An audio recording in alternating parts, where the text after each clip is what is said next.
Welcome to the Genre Hustle, your virtual sci-fi fantasy writers group. I'm Anton. I'm Jane. I'm Chris. I'm AP. And I'm Carter. Today we're talking about writing tools. And when we talk about writing tools, we're talking about the things that we as writers use to put words on the page. Yeah, what's in our inventory? How do we get the job done? Right. And we're not talking about specifically like a laptop or a keyboard. I mean, obviously. Well, we're talking about software and hardware. I mean, people use obviously, a little both. Being writers is tough, and there's lots of peripherals and accessories that we use to make the job easier. Hopefully, Yes. So we're going to cover some of those. Actually, why don't we go around and talk about our favorite ones? All right, you start. Sure. I'll start with my favorite tool. My favorite tool is Scrivener. Yes. Okay. Saying it's my favorite is probably stretching the truth a little bit, but I do use it for all of my writing. It's just, I compare it in my mind to Photoshop. It's this massive suite of tools, and I've owned it for 2 years, and I feel like I'm still a beginner with it, and I'm still discovering new things, but the things that I've discovered are extremely helpful when it comes to drafting, organizing, world building. Well, give us some concrete, some specific examples. So what are some of the tools that? So one of the specific things that Scrivener does for me is I'm pretty bad at keeping track of character names, place names, or things that have happened in previous chapters. Mm-hmm. So my continuity is kind of wonky.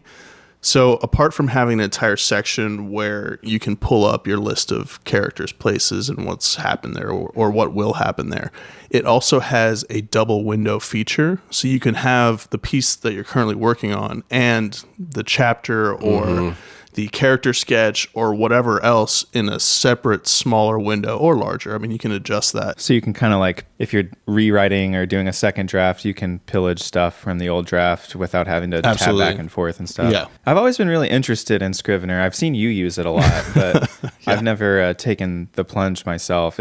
Like, what would you say it actually affords you over Microsoft Word? Because, I mean, you can split screen in Windows. Oh, I'll answer this. I got this. Okay.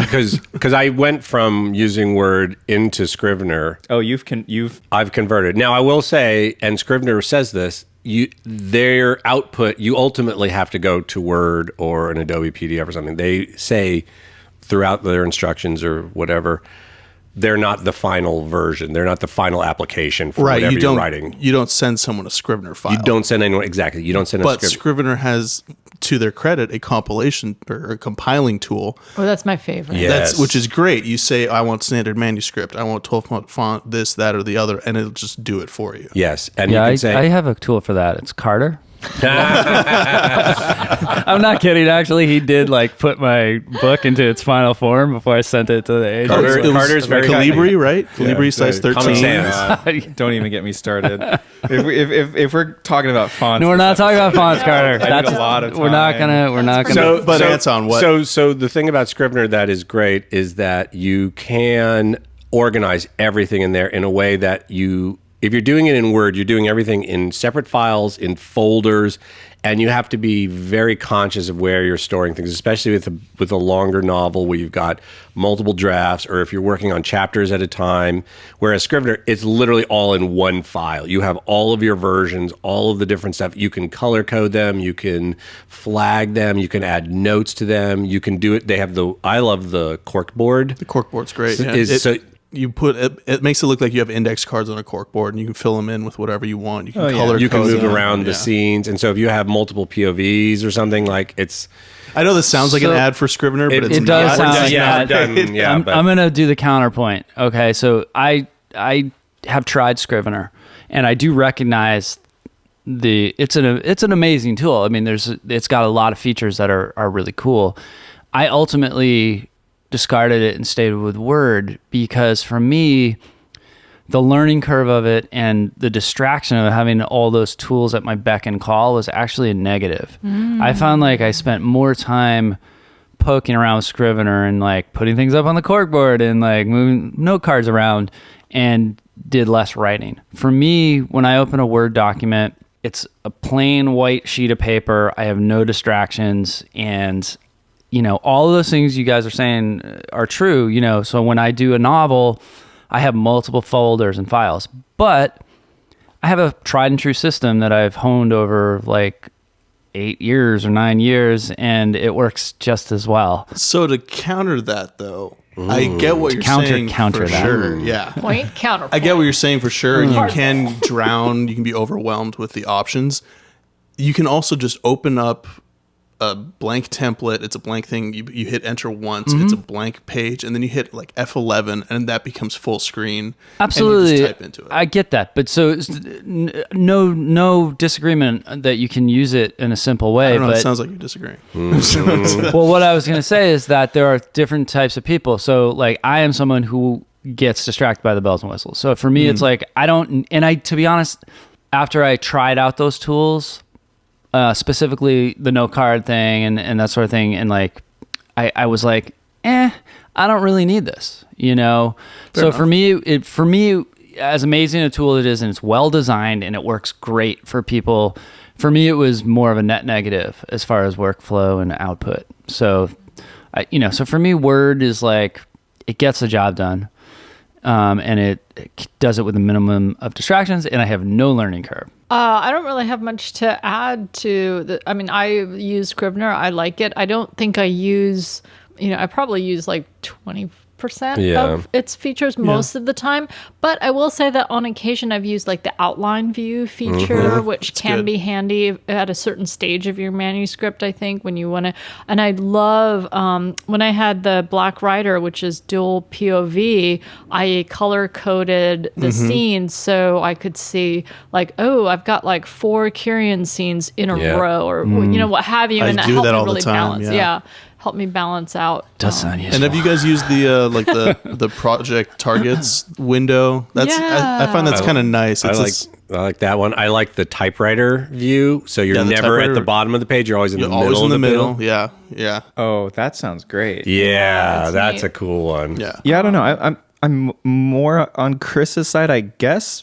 Not having tried Scrivener yet, I feel like I've always kind of been able to work pretty well in Microsoft Word, and like sometimes I'll do weird shit. Like I used to write on this like crappy old Windows XP laptop, and I would like in like old Windows you can like customize like the color scheme of everything, and so I would like set it so that the screen was black and the text was like bright green or bright blue or something. And something about like just doing weird stuff like that sometimes makes me have a little more juice, I guess. I don't know why, but I get that. That's why I switched from iPhone to Android. Yeah.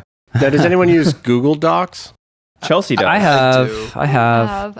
I actually use Google Docs a lot, not in fiction writing, but when I'm writing like academic writing, and especially when I'm co-authoring a presentation or paper, because it just makes sharing super, super easy. And I think we often, in this group, we give each other notes a lot in Google Docs. I get that, Adding notes to a Google Doc is really easy. Like for critique, that's what I use. I recently did that with my novel. I shared notes with 2 people, and it was great being able to sort of like comment on the notes and accept them with a click or decline them with a click. But I recently discovered, because I'm a Luddite and I didn't realize that, I never bothered to look into it. For a robot, you would think that would. You would think, right? But so like the track changes function in Word works just as well. It does the same thing, but it's a little harder to find, I found.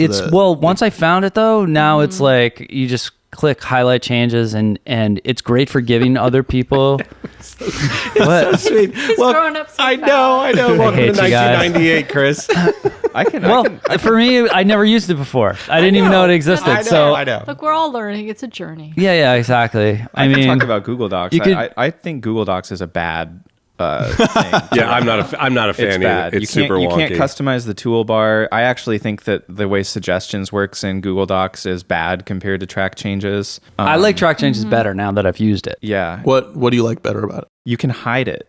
You can't hide the suggestions in Google Docs. They show up in that green or whatever color thing. You can in Google or in Microsoft Word, you can show like simple markup, all markup, no markup. Okay. Microsoft has a 30-year edge on Google in terms of just learning what people want in a writing document. I mean, it is tried and true. I mean, in terms of collaboration, Google Docs is like, it's a necessity, I think. Like I use it for work all the time when you have multiple people working in one document. Totally. You can't do that in Word unless you're like remoting into somebody else's computer, which is right. a lot to do to write a fantasy novel. but we're talking specifically about using it to write fiction. So for me, it's like it does all the things that you can do in a Google Doc, you can do in Microsoft Word for the most part that I need to.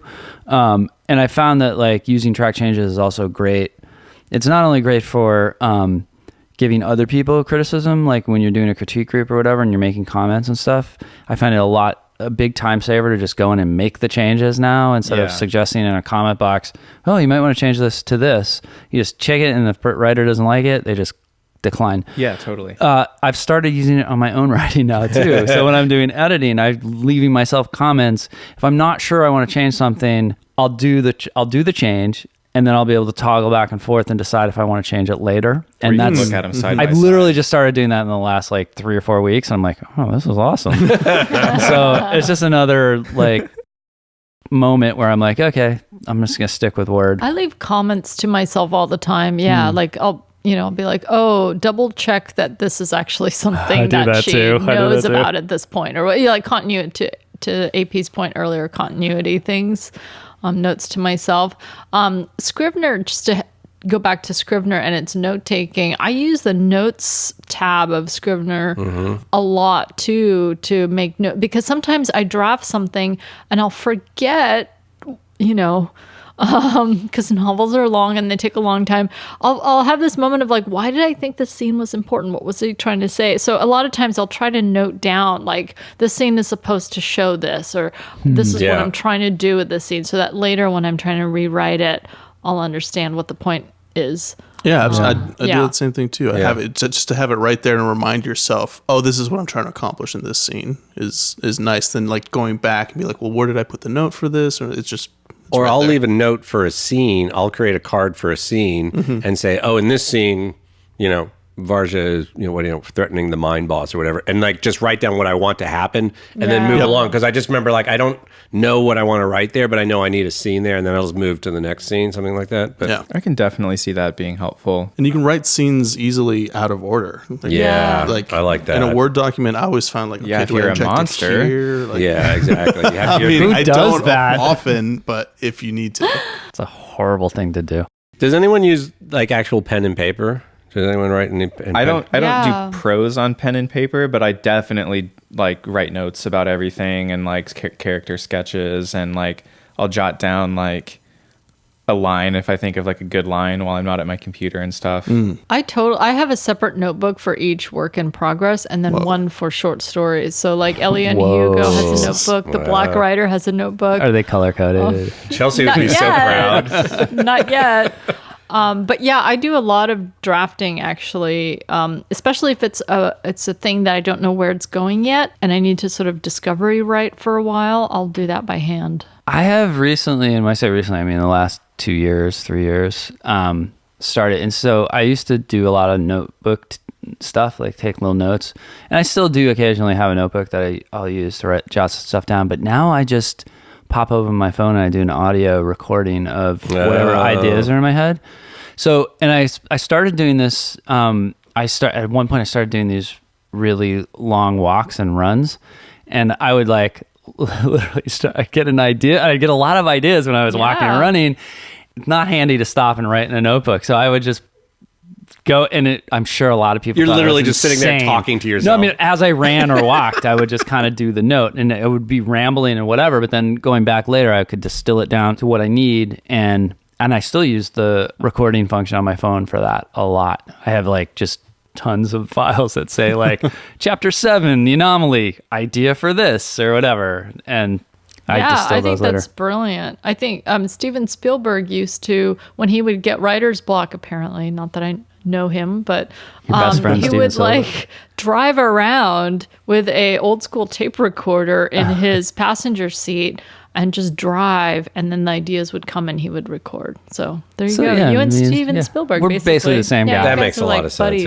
Yeah. I definitely record ideas randomly, usually not like full paragraphs or anything, but like if I'm like sitting in traffic or something, I'll really quickly record something. Or sometimes this is like particularly crazy, but sometimes I'll do it for dialogue. If I'm trying to like imagine a conversation, I'll like. Actually, I want to hear those tapes. Definitely, you never will. Can you give us an example? I get when I listen. Do you do back, voices? No, a little bit, yeah. When I listen back to them, I get so embarrassed that I immediately delete them. It does help me like get the idea down. So shout out to audio recording. Yeah, for sure. The other thing I like about notebooks is I also draw in them a lot. So I'll write something and sometimes I'll have to draw like a map or even like a character. Like I'll try to think of like, what would this character wear? And I'll try to like, it's kind of like in D&D, right? When you draw your little character portrait and it helps you sort of think about that character. I've definitely drawn maps. Like I'll sit there and do like, okay, here's the story. I'm like, all right, there's the coastline. Okay, the first city's here. Okay, and the sec. And like, yeah, I definitely think of it that way. Well, speaking of maps. Oh boy, we're gonna do a whole episode on this. So I love maps. I used to hand draw maps like all the time, like as a hobby and stuff. And I'm very bad at it actually. So AP actually turned me on to a couple of map making software programs, which are sort of like the interface on both of them looks kind of like Photoshop, but you can basically build fantasy maps of various scales and sizes and styles. One is Inkarnate, which I will say openly on this podcast, I do not like at all. Well, that was the first one. And that was the first one. Yeah. And then you showed me Wonderdraft, which is great, and I love it.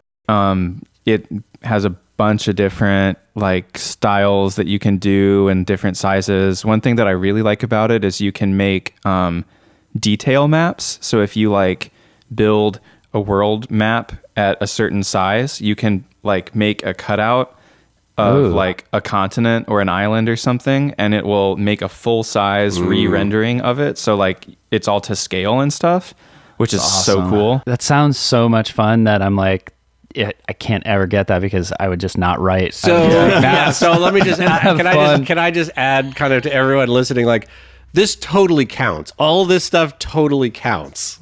As far as writing, I actually agree with that. So I mean, but no, being creative about the world you're gonna build, you know. So to an extent, my point is that like I've been in this position, and I think it's pretty safe to say we've all been in this where you want to write, but you can't get in it, so you do this other thing, and you maybe beat yourself up because you think it's procrastination or something. And I'm going to tell you right now, it's not. This all counts. Hot take. Wow. Hot take. Yeah. I like that. This all counts. It's all good. You do have to go back to the writing, you know that, but you don't have to beat yourself up for not writing. This stuff all is good stuff. This is we're getting off topic here. Like no, this is affirmations. My writing tool is positive self-talk. But no, Wonderdraft is super great. There's like a bunch of other stuff I could talk about that it does. One thing that it's great about it is I don't know if it's considered like fully open source, but people create their own like asset packs, or like what I think of as like sample packs of like little like trees, towers, trees, mountains, dungeonware, art packs, exactly. Buildings of cities, and like they like look like really consistent. Like there'll be like a whole pack of stuff in a specific art style, and also like a billion different fonts. We all love fonts. So yeah, Wonderdraft. I thought this wasn't going to be a fonts episode. I can't not talk about fonts. It's on my mind all the time. So, aside from the writing tools and the map making tools, should we talk about the online like submission tools? Yeah, we should totally talk about that. Well, so yeah, there's a bunch of well-known ones. There's Duotrope, and then the one that I use, and I think a lot of us use, is Submission Grinder. Mm-hmm. So it's free. You just get on there, and it's not submissiongrinder.com. If anyone's listening who doesn't know, it's the grinder. Diabolicalplots. diabolicalplots.com. And just back up a second. So explain what they're for. Yeah. So sorry. All right. Yeah, absolutely. So what it's for is it's basically like a database of places you can submit your stories to and other stuff. So it basically, you can organize it by different filters, and so if you're sending out a short story, you can filter out places that don't take short stories of a certain length or whatever. You can do it by genres. You can do it by pay scale. You can do it by time of rejection, which we've talked about. Response time. Response time. Most of us like to get those quick rejections out of the way and move on. But yeah, it's fantastic. So it's a great way to kind of like target and find all the places you want to send your stuff to. Yeah, and you can also use it to track your own work because you create an entry for each short story, and then you can see, oh, I've submitted it to X market and this market and so on, and right, and then you can kind of have some data around that. It's also just kind of fun, like the nerd in me, like the data geek in me, loves to look at the data of like average response times and top 100 best paying markets, and yeah, it's great. Stuff like that. So yeah, one thing that I really love about Submission Grinder is it has the not only does it have the like timeline of submissions and stuff, but it also has a response turnaround chart. So you can see like how long it takes them to do rejections. Like you can see how long each rejection took or how long each acceptance took. And so a lot of times you can like put your mind at ease or give yourself panic attacks, like looking at it and being like, oh, mine's been in for 5 days and like they have all these rejections after 5 days. But then like if they've had it for 18 days or something, you're like almost everything after that point they thought about and ended up accepting. So you can like play all these horrible mind games with yourself. It's great. That's Carter's actual tool, is his mind games for himself. Yeah. So it's great. I mainly just use it as a database, to be honest. And because of who I am, I have Excel spreadsheets for each particular short story. Too. How do you organize yours? I'm curious how you organize the spreadsheet itself. Yeah. So I have a folder called For Submission. Oh my God. And I'm looking at the screen. Each of my stories are there. And then I have a separate folder in there called Spreadsheets. And for each story that's active, I have an Excel spreadsheet all in the same folder. And Spreadsheets, like Excel has like tabs. Yeah, don't confuse them. What's a tab? Look, here's the thing. And this is the point, right? I'm sure I do learn things as we go. And absolutely.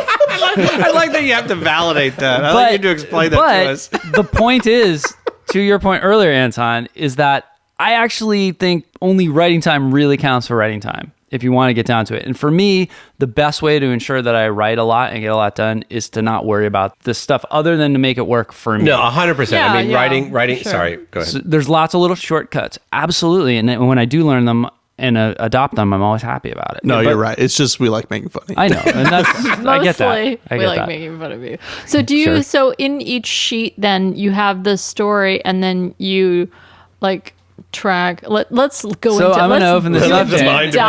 Can you create a template and upload it to our website? I can, actually. So this is for a short story of mine called Royals, which is currently out at Dark Futures, which I sent out on April 12th. Oh, it's been a while. Yeah. But so this story has had 8 rejections so far.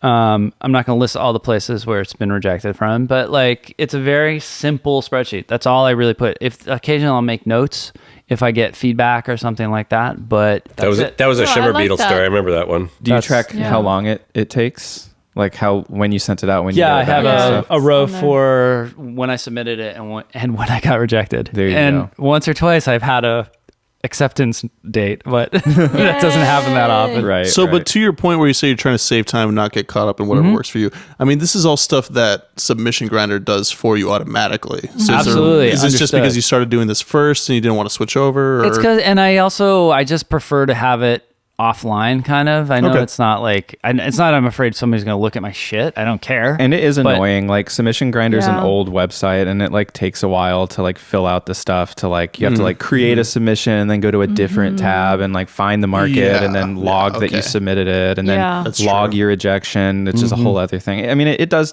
take a little bit of time, and it is a little annoying. Whereas Excel is like, just type it in, you're good. That's true. I still do it because you're also uploading data for the community to that's use. why I do so it too. I try to do it. That's a good point. To help the community, Chris. Okay. I'm just saying. I'm a taker, not a giver. Okay. But I want my failures to be included in the group statistics. So I actually just use a single spreadsheet for mine, and I have each have a column for each story. So actually they start getting kind of long. Sure. And then I'll include things. I don't know. I'm overthinking it because that's me, but I include things like editor's name, like the publication website. Are they open or closed? I just put all kinds of data, which is probably too much. No, that's probably good. But that way it's like, I don't know. It makes me feel comfortable that I'm gonna know that's the the point editor's of, name or something like that's that. the point of writing tools, is to make you feel more comfortable to write. true. So if that's what you need, if you need that spreadsheet to put all that stuff in there, then cool. Yeah, no, and if Chris wants to sit there with, a piece of rock and a chisel, that's fine. That's fine. Just hammering it into that tablet every day, that's fine too. And actually, I love Excel spreadsheets. I think people who know me, like AP knows. Yeah. AP knows my love Spreadsheets for spreadsheets. kind of great. Well, he shares that love. I do share that. Well, to shift attack a little bit here. So I also do spreadsheets. If we're going to talk about online stuff, I think we want to talk about stuff for finding agents as well. Oh yeah, we could talk about that. Yeah. So there's Query Tracker. Query Tracker, for example, lists all the agents and stuff. And That's the only one I'm aware of. Is there another one? Do you There's more than one. I thought there was, but I can never remember what that one I think is the most comprehensive. Pretty much every agent you're going to want to send to is on there, and it's easy to filter.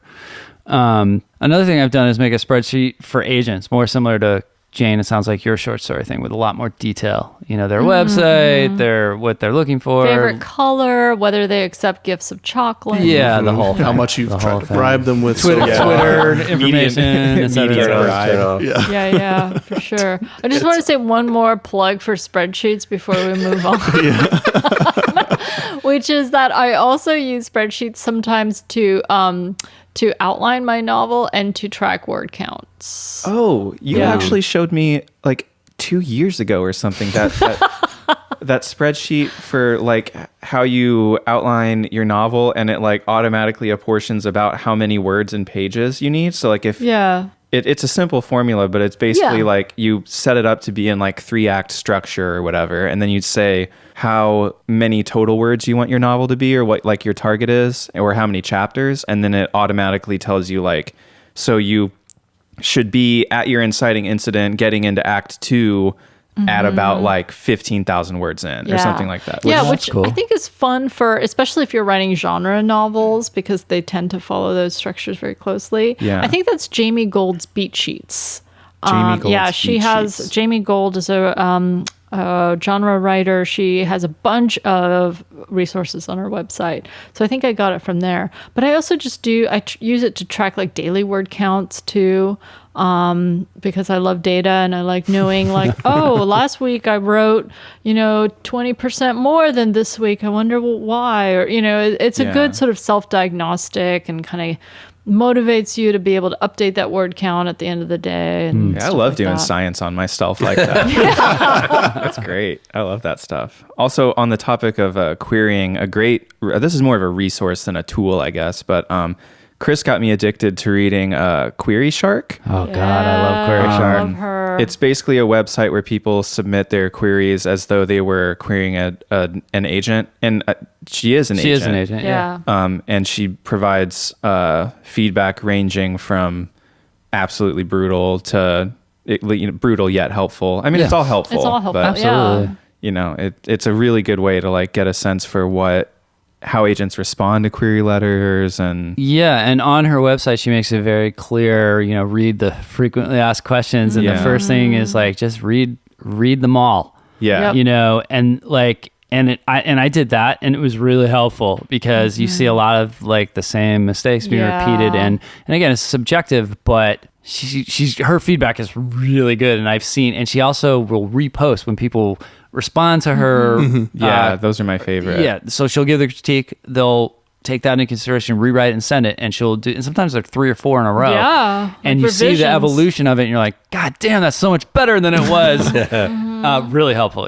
And a tip that I've found since we're on resources and tools is sometimes when I'm stuck, especially on a novel, I try to write the query. to try to like that's a good I'll trick. try to refocus like what is the core idea of my like especially so in editing smart. when you can get like you start second guessing yourself about like what should go What am I here? What writing? am I Yeah. actually writing? Forcing yourself to that's how I got through Trader's Daughter actually my first novel that I submitted to y'all is I forced myself to write a query for it and it actually really helped me focus on the themes and the core story. Oh, I'm gonna try that. That's I should try that. Maybe I'll start working on my novel again.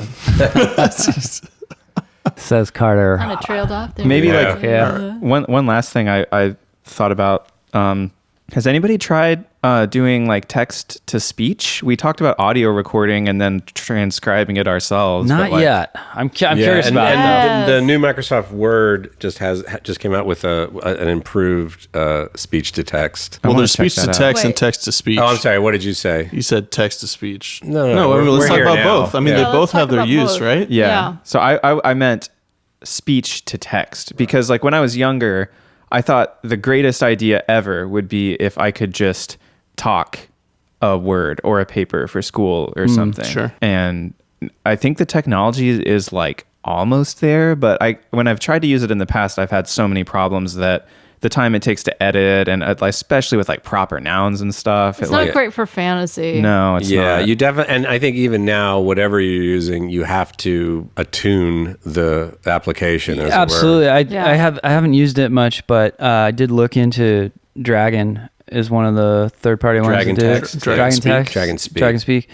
And you have to train it Yeah. for a while. I think with fantasy, you probably have to train it for a long while. Yeah. Depending on your fantasy names. But it definitely, I'm with you, Carter. Like that would be one of those things where you're like, oh, if I can just talk, like I can do that all day. Yeah. You know?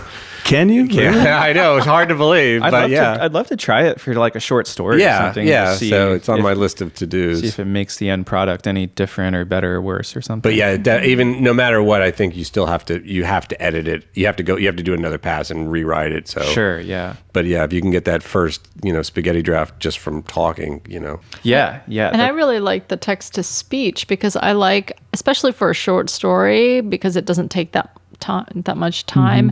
I like having another voice read it to me, even an awkward Alexa voice. Like, Yeah. even though they're awkward and they don't always pronounce words correctly, but still you notice so many awkward phrases and inconsistencies and so on and it helps you get out of writing mode and into reading mode, which I think is really important. So let us know, what is your favorite writing tool? What do you use? Do you love Scrivener as much as me and AP? Are you Or do you more, hate it as much as Chris? or do you hate as much as Chris? I Doesn't don't hate it. He just doesn't hate it. Chris I didn't hates say it. that. Yes, if Chris hates it. Yeah, exactly. If you're writing with a quill on papyrus like Chris, making his own paper in his basement. He's skinning the calves to make his parchment. Exactly. Another thing that I want to see is like That's if disgusting. anybody listening has like crazy writing battle stations where there's like this ancient desk Oh, yeah. and they have like some like Hemingway-esque crazy office with a typewriter and stuff. I want to see that stuff. Yeah, Oh, send yeah. us photos of your workspace. Yeah. Yeah. That's right. We didn't even get to like the George R. Martin using WordStar on a which is good because he's the only one, so it probably makes sense.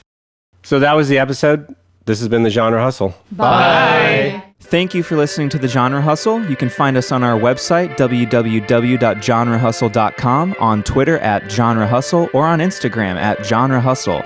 Our podcast is available on all major streaming platforms, including YouTube. Be sure to like, subscribe, and send any feedback or suggestions our way. See you next time.